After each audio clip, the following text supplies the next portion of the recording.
கோவையில் பழைய நகைகளை விற்று பணத்தை எடுத்துச் செல்லும் பொற்கொள்ளரை தாக்கி 54 லட்சம் ரூபாயை பறித்த இருவர் கைது செய்யப்பட்டுள்ளனர்.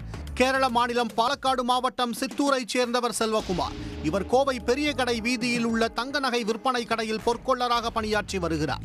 இருசக்கர வாகனத்தில் கோவைக்கு வந்து செல்லும் செல்வகுமாரிடம் பாலக்காட்டில் உள்ள நகைக்கடைக்காரர்கள் பழைய நகைகளை அவரிடம் கொடுத்து அனுப்புவதை வழக்கமாக வைத்திருந்தனர்.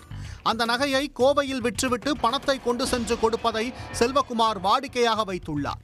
கடந்த 8ஆம் தேதி வழக்கம் போல கோவை வந்தவர் பெரிய கடை வீதியில் உள்ள ரோஹித் என்பவரது கடையில் பழைய நகைகளை விற்பனைக்கு கொடுத்துள்ளார். அந்த நகைக்கான தொகை 54 லட்சத்தை பெற்றுக்கொண்டு செல்வகுமார் தனது இருசக்கர வாகனத்தில் கேரளா நோக்கி சென்றுள்ளார்.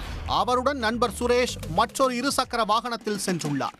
இருவரும் எட்டிமடை வேளந்தாவளம் சாலையில் சென்றபோது திடீரென இருசக்கர வாகனத்தில் மர்ம நபர்கள் செல்வகுமாரின் வாகனத்தை வழிமறித்ததோடு தாங்கள் மறைத்து வைத்திருந்த கத்தியை காட்டி மிரட்டி இருசக்கர வாகனத்தில் வைத்திருந்த 54 லட்சத்தை பறித்து கொண்டு அங்கிருந்து தப்பிச் சென்றனர். இதனால் செய்வதறியாது நின்ற செல்வகுமார் மற்றும் அவரது நண்பர் சுரேஷ் ஆகிய இருவரும் பாலக்காடு சென்று அங்கு தங்களது உறவினர்களிடம் தெரிவித்துள்ளனர். அதன் பின்னர் மீண்டும் கோவை கேஜி சாவடி காவல் நிலையத்தில் கொள்ளை தொடர்பாக புகார் அளித்தனர். புகார் அடிப்படையில் வழக்கு பதிவு செய்த போலீசார் அந்த பகுதியில் இருந்த சிசிடிவி பதிவுகளை கைப்பற்றி ஆய்வு செய்தனர். அதில் கொள்ளையில் ஈடுபட்டது மகாராஷ்டிரா மாநிலத்தைச் சேர்ந்த சுமித் நாகேஷ் சலுங்கே மற்றும் அவரது நண்பர் சனீஸ் கோவிந்தன் சலுங்கே என தெரிய வந்தது. இதையடுத்து அவர்கள் இருவரையும் கைது செய்தனர்.